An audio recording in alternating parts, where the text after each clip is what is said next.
तो बच्चों एक पास पेपर का क्वेश्चन करते हैं अबाउट न्यूक्लियर फिजिक्स। और this is about binding energy पर nucleon, how to calculate it. और किसी रिएक्शन में कैसे इसको जो है हम कैलकुलेट करते हैं। So the first part is explain what is meant by binding energy of a nucleus. So you know binding energy of a nucleus is defined as energy required to.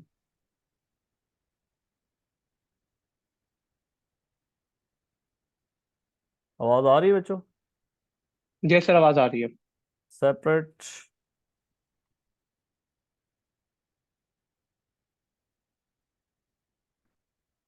the nucleons of a nucleus to infinity।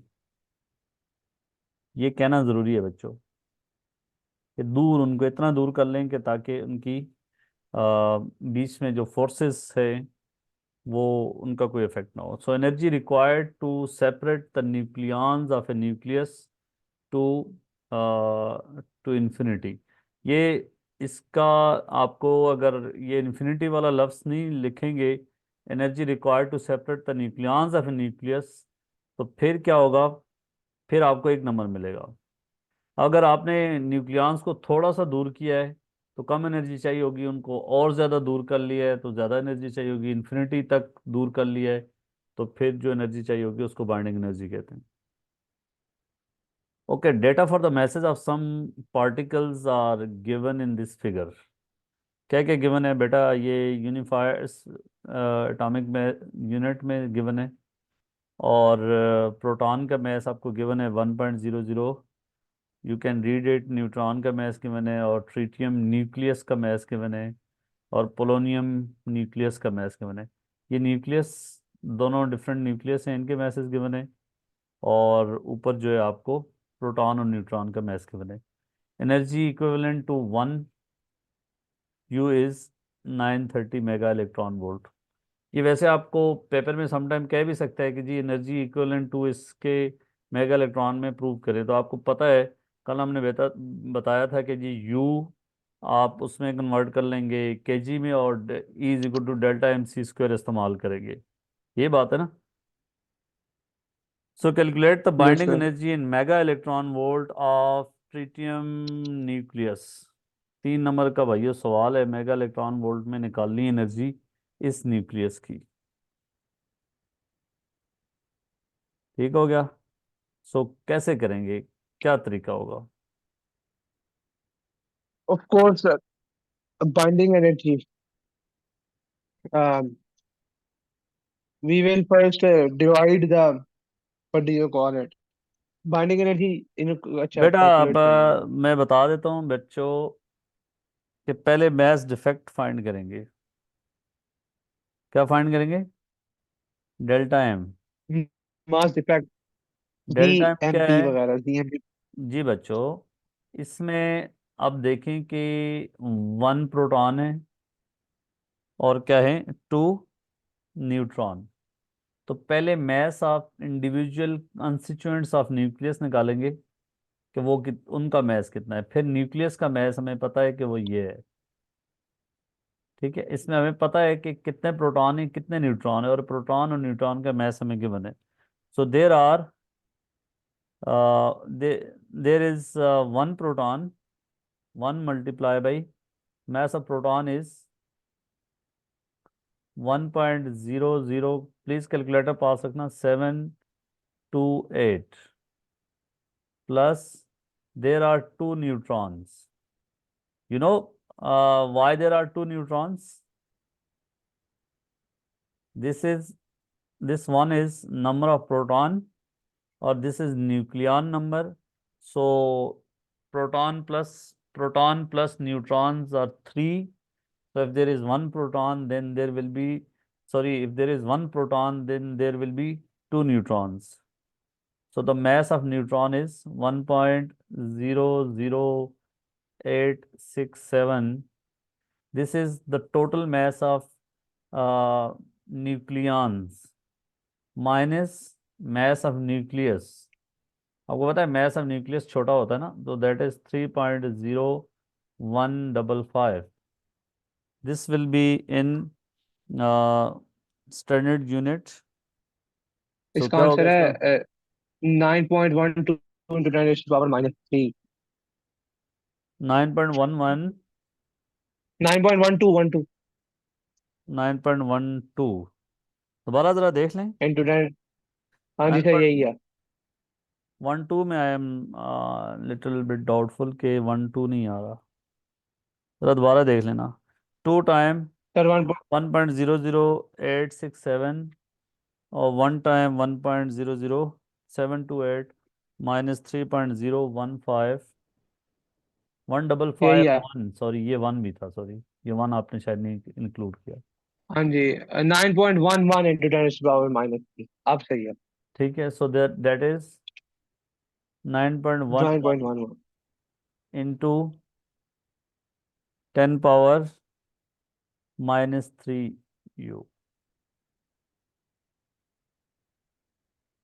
हमें क्या KG में convert करने की इसको जरूरत है?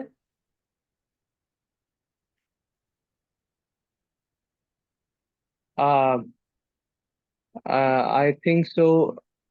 Sir एक second, मेरे ख्याल से। हाँ जी। नहीं, मेरे ख्याल से नहीं, क्योंकि यू में दिया हुआ है। बेटा यू में 1 यू के करस्पॉन्डिंग एनर्जी दी हुई है ना, ये आपकी आसानी के लिए भाई। तो फिर हमें एनर्जी मेगा इलेक्ट्रॉन वोल्ट में निकालनी है। So E will be, binding energy will be, क्या होगा इफ 1 यू के करस्पॉन्डिंग इतनी एनर्जी है, सो बाइंडिंग एनर्जी इसको मल्टीप्लाई कर देंगे 9.11 time 10⁻³ time 930 mega electron volt. ठीक है भाई, मेगा इलेक्ट्रॉन वोल्ट में ही चाहिए थी। क्या आंसर आता है?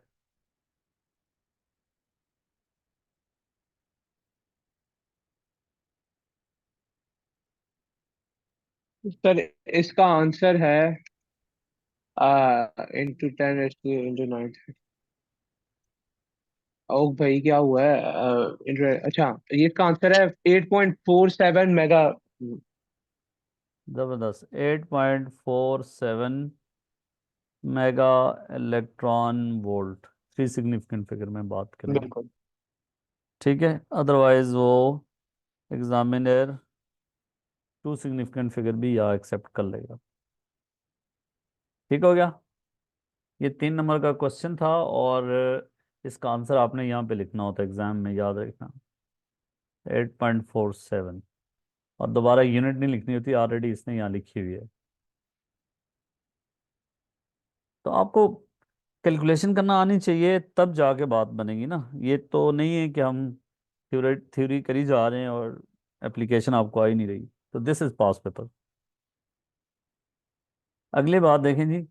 Total mass of separate nucleons that make of polonium 210 is this. So this is another nucleus, और इसका न्यूक्लियॉन्स का mass दे दिया है, टोटल mass of nucleons, और इसका न्यूक्लियस का mass भी गिवन है, that you can see is less than this value. Calculate the binding energy per nucleon. So first we will find binding energy, and then we will divide that binding energy by number of nucleons to get binding energy per nucleon. So what is mass defect?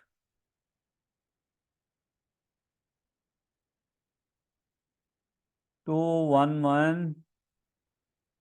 साथ बेटा आपको आवाज आ रही है? जी sir. हाँ बोला क्या बेटा? 209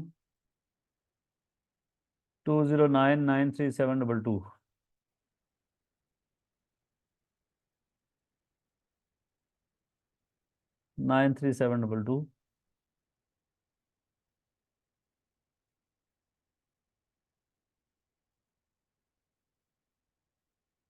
ये देख लेना कि 93722, दिस इज mass defect। क्या आंसर आता है इसका?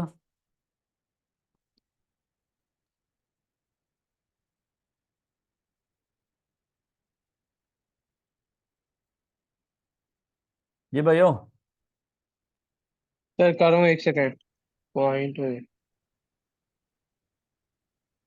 इसका आंसर है पॉइंट। वन सर ये पॉइंट नाइन सेवन सेवन है, ये 9-3 है। 93722। 9-3-7-2, अच्छा 9-3 वो वन गलत हो पॉइंट गया, सेवन करेक्ट। डबल इसका six answer 1.76672। 7 2 U। Binding energy पहले निकालेंगे या डायरेक्ट बाइंडिंग एनर्जी पर न्यूक्लियन? तो अगर आप बाइंडिंग एनर्जी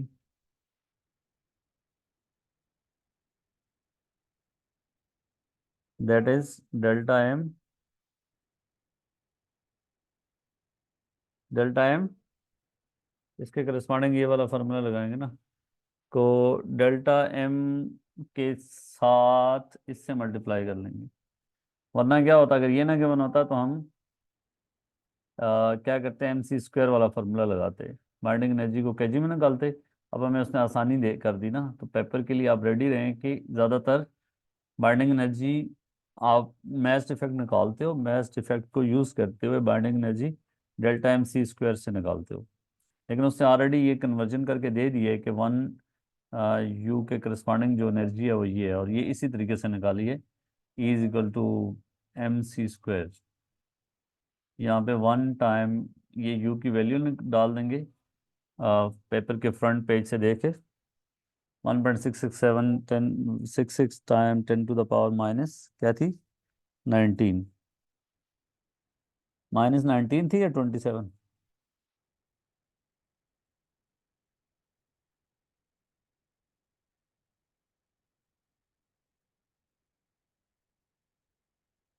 जी भाइयों। नाइन थर्टी सर भूल गए। फ्रंट पेज से देख लेना, ये मेगा इलेक्ट्रॉन वोल्ट।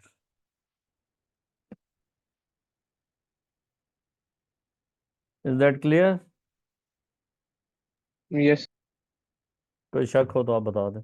इसको बेटा आप कन्वर्ट कर लें, फिर मुझे बताएं कि क्या आंसर होगा इसका।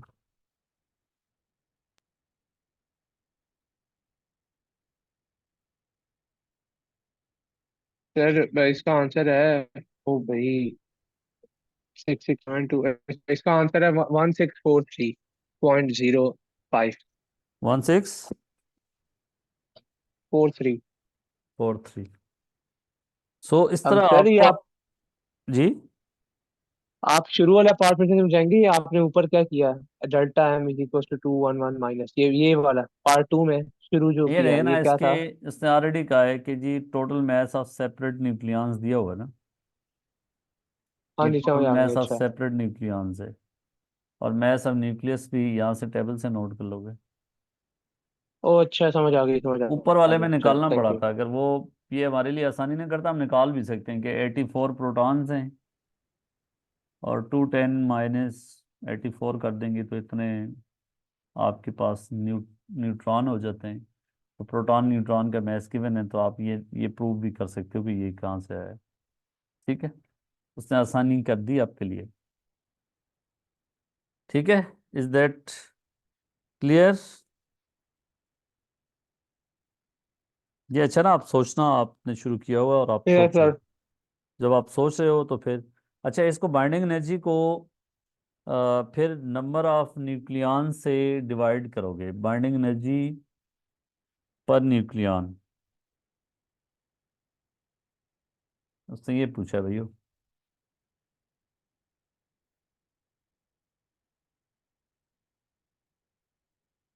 ये जो ऊपर वाला आंसर आया है, इसको आप कितने न्यूक्लियॉन्स हैं इसमें, there are how many nucleons are there? 210। Yes.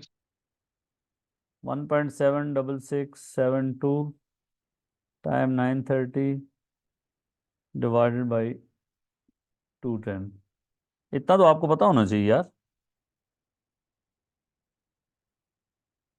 7.82 mega electron volt. ठीक है, 3 नंबर का मैंने आपको क्वेश्चन करा दिया कि how to find binding energy और how to find binding energy per nucleon.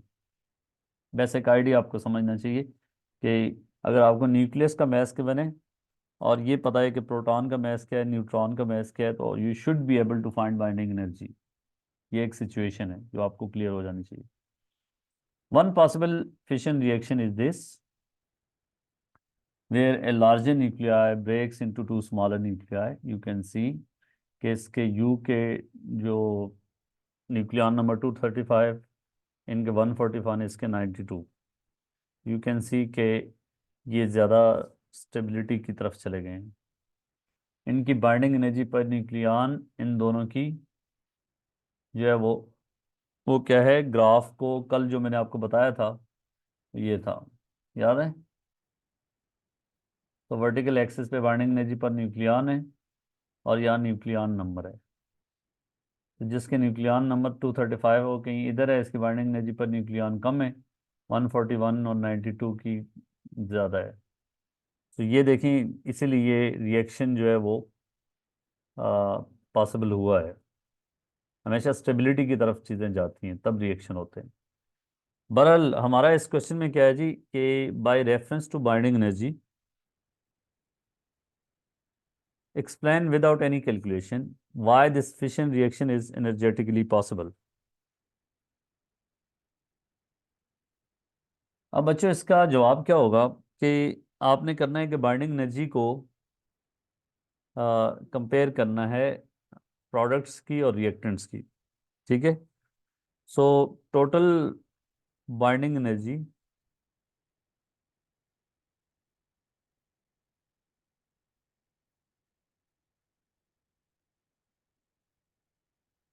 Of products barium और बेरियम एंड क्रिप्टॉन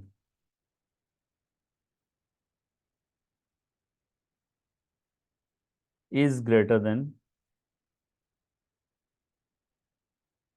अगर बाइंडिंग एनर्जी बढ़ जाए इसका क्या मतलब होता है? बाइंडिंग एनर्जी अगर बढ़ जाए तो इसका मतलब होता है कि एनर्जी मतलब एनर्जी फिर रिलीज हुई है। वो फिशन, बिल्कुल एनर्जी रिलीज हुई है। Exothermic exothermic reaction. Energy release हुई है, स्टेबिलिटी की तरफ गए ना। ठीक है, एक न्यूक्लियस को ब्रेक करते हो उसमें एनर्जी चाहिए होती है। जब एक न्यूक्लियस बनता है बाइंडिंग एनर्जी उसकी ज़्यादा हो जाती है। ठीक है, तो उसके उस वक्त जो मास का डिफेक्ट है वहाँ से हम ये कंपेयर कर सकते हैं कि उसकी बाइंडिंग एनर्जी जो है वो टोटल बाइंडिंग एनर्जी प्रोडक्ट्स की ज़्यादा होगी, तो फिर एनर्जेटिकली वो रिएक्शन पॉसिबल होगा। हमने ये कहना है कि total binding energy of barium and krypton is greater than the binding energy of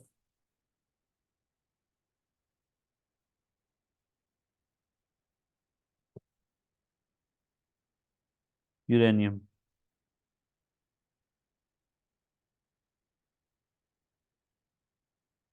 ठीक हो गया बेटा? Yes sir. वो कैसे पता चल रहा है कि ये इनकी ज़्यादा है? वो आप कर्व से इसका जिक्र कर सकते हो। तो मैंने आपको पिछले लेक्चर में ये पढ़ाया था कि बाइंडिंग एनर्जी पर न्यूक्लियन का ग्राफ इस तरह का होता है।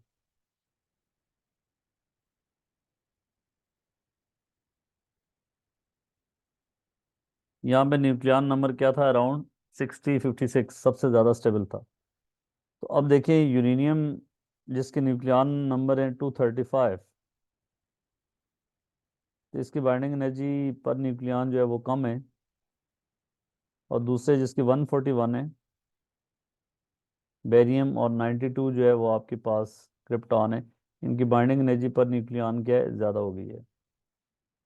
तो अगर बाइंडिंग एनर्जी पर न्यूक्लियन को इनके न्यूक्लियन नंबर से मल्टीप्लाई करके टोटल बाइंडिंग एनर्जी निकालोगे इसकी और इसकी टेबल को देख के, तो इन दोनों की बाइंडिंग एनर्जी मिला के इससे ज़्यादा ही होगी। ठीक है, 141 time this greater number. Plus 92 time this greater number will be equal to, जो है will be greater than the 235 than this. ठीक हो गया। तो जब भी यस। बाइंडिंग एनर्जी प्रोडक्ट की बढ़ रही हो, टोटल बाइंडिंग एनर्जी, तो नेचुरली वो रिएक्शन जो है वो पॉसिबल होता है, स्टेबिलिटी की तरफ चीज़ें जाती हैं। आई होप कि आपको इस क्वेश्चन में चीज़ें समझ आई होंगी, सारा स्टफ। यस सर, पूरा मुझे समझ आ गया पूरा।